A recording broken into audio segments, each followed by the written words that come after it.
Hi guys, Jeremy here, and today I'm going to show you how to use Kajabi Communities, the new feature Kajabi released after buying Vibely. This is a simple way to create and manage your online community. So in this tutorial, I'll explain how to set it up, grow it, and keep it running smoothly. But before we dive into the details, I wanted to share something special with you. So if you want to try Kajabi, I've got a special link for you. It gives you a 30-day free trial, which is much longer than the usual 14 days. And as a thank you for using my link, you'll get my Kajabi Jumpstart course. And in this course, I'm going to show you exactly how to set up and use Kajabi step by step. But that's not all. You'll also get my premium Notion templates for free. They're worth over $900, but you're going to get them at no cost. And the best part is you'll get instant access to both the course and templates when you use my link. So check out the link in the description below. Now, let's dive in. So first off, let's talk about why Kajabi Communities is such a game changer for online business owners. When Kajabi launched this feature, it changed how creators build and manage their communities. Kajabi Communities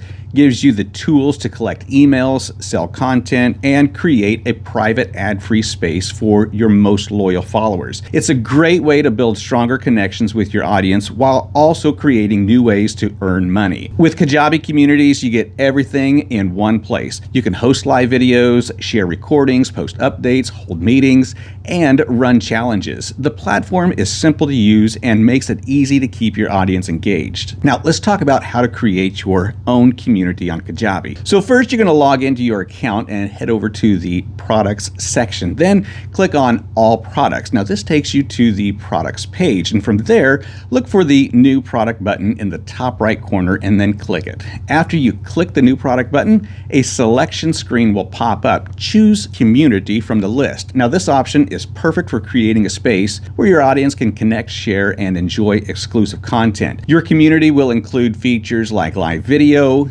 recordings, a post feed, mobile access, meetups, and challenges. Now, once you selected community, hit the Get Started button to go ahead. Now, you're in the first screen of the community setup process. Now, this is where you begin building the framework for your new community. The first field that you'll see is labeled Name, where you'll need to enter the title of your community. So let's call this one Test Community, just to keep things simple. Now, this name is what your members are going to see when they access the Community Hub. So it's important to make it clear and relevant to the purpose of the group. Once you've typed in your chosen name, click the Continue button to proceed. In the next step, you'll see the option to price your access group, and you can pick either free or paid. For now, choose free. Now this works well if you're starting a new community and you want to bring in members easily. Kajabi lets you change this later, so you can add pricing if your community grows and you want to offer premium experiences. After picking your pricing, click the Save and Finish button to wrap up this part of the setup. Now once that's done, your community is created and you'll be taken to its dashboard, and you'll see tabs like Dashboard, Access Groups, Offers, and Settings. The Dashboard tab provides an overview of your community's performance, and this is where you'll eventually see engagement data, activity summaries, and member interactions once people begin joining and participating in your community. For now, it will simply display a message that says no data yet until activity starts rolling in. The Access Groups tab is where you manage the different segments or spaces within your community. Here you can see all your created access groups listed, along with the number of members in each and the date they were added. Now, each group acts like its own room or forum, allowing you to organize discussions, content, or coaching topics in a more focused and manageable way. You can click on the three-dot icon beside each entry to make changes or manage the group settings individually, or create a new one by clicking the New Access Group button. The Offers tab shows the available offers connected to your community. These are essentially the access points your audience can purchase or access for free to join specific parts of your community. Now in this section, you'll see each offer's title, access group connection, and pricing details. The Settings tab is where you set up the basic details of your community product. Now at the top, you're going to see the title field. Now this is where you name your community product product, and this name will show up in your customer's product libraries. Below that, there's a description field, and here you can write a short summary about what your community is all about. This helps new members quickly understand what they'll get out of it. Finally, you can find the cover image section. Now, this is where you upload a thumbnail that visually represents your community. Now, Kajabi recommends using an image of 1280 by 720 pixels, so it looks good on all devices. Now, after you've made your updates, remember to click the Save button in the upper right corner to apply your changes. And once everything is ready to go, you can head straight into your new community. Just click the Go to Community button at the top right of the page. Now, this will take you right into the live community space, and from there, you can start posting, connect with members, and build excitement. Now, once you click the Go to Community button, you'll be brought into the live interactive space where your community actually exists. This is the central hub where all engagement happens and where you'll connect with your members. The layout is clean and user-friendly. Now, on the left sidebar, you'll see your community's name and a profile block that includes your welcome message, the number of members, and your profile photo. Just below that is the navigation menu with sections like Home, Challenges, Meetups, Leaderboard, and Scheduled Posts. The Home tab is where your main community feed is, and this is where you and your members can share posts, leave comments, and see important updates or announcements. There's a post box in the middle of the screen that lets you add content or share updates to keep your audience engaged, and also you can create pinned posts to highlight important messages. Now, these will stay at the top of the feed so everyone can see them easily. To the right side of the screen, you're going to see quick tools for meetups and challenges. Now, the meetup feature helps you host live events in your community. You can run workshops, Q&A sessions, group discussions, or study sessions. Now, when you click Add Meetup, you can set up a session and let your members know about it right away. The challenges feature is perfect for creating short-term goals or tasks to get everyone engaged. It's great for activities like onboarding checklists, weekly goals, or even small courses. So when you click Add Challenge, you can quickly create something fun and structured to keep members motivated. At the top of the screen, you'll see all the controls that you need. You can edit the page, share feedback, switch between communities if you manage more than one, and manage your account. Now, there's also an Add Cover Photo button in the middle of the screen. Adding a cover photo makes your community feel more welcoming, and it gives it a polished, branded look right away. Everything here is built to be simple and interactive. It's easy to connect with your audience, share content, and create a real sense of community. And that's it for this video. Now, as promised, I've got something special for you since you've made it all the way through this. I have a unique link that gives you a full 30-day trial of Kajabi instead of the usual 14 days, and that means you're going to get more time to dive in, set up your products, build your site, and test out all the features without feeling rushed. Simply check the link in the description of this video to grab your extended trial. This is an affiliate link, so I will earn a small commission if you decide to keep your subscription after the trial. It doesn't cost you anything extra, and you actually get more time to explore the platform. And as a thank you for using my link, you're going to get access to my Kajabi Jumpstart course. Now, this is a quick program where I walk you through setting up your Kajabi account step by step. We'll cover everything from customizing your site to creating your first product. But that's not all. When you use my link, you'll also get my premium Notion templates for free. Now, these templates are worth over $900, but you're going to get them for free. The best part is you'll get access to the course and templates instantly when you use my link. I want to make it easy for you to start strong so that you can focus on growing your business and making an impact from day one. Now, if you want to know more, just let me know in the comments below. I'd be happy to help you set up your online business with Kajabi. And thanks for watching, and I'll see you in the next video.